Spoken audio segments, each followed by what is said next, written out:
Hi, this is Gary Rohmann. I'm the Veterans Coach.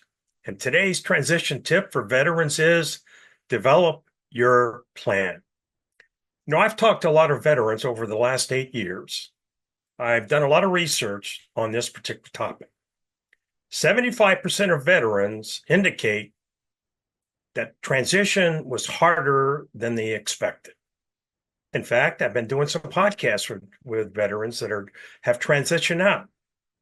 All of them have said, I wish I had started earlier, which in essence meant they didn't have a plan. And so I want to focus on this particular topic over the next 7 videos. What should go into your transition plan? This is your roadmap to your future.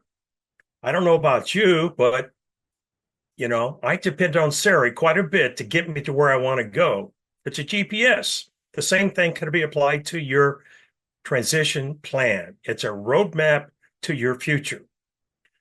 So most veterans do not have a plan. So what should go into a transition plan?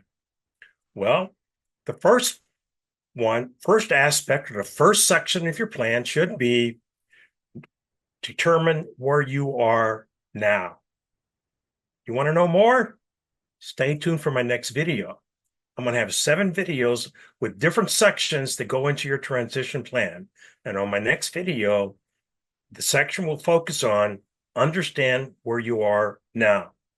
Now, all these videos can be found on my website, gary.rohmann.com, as well as on my LinkedIn profile and in my YouTube channel. All these links will be at the end of this video. So sign up for my YouTube channel and you'll get them automatically. Always remember, don't travel alone. I can help. Reach out. I'll be glad to help you. This is Gary Rohmann, the Veterans Coach.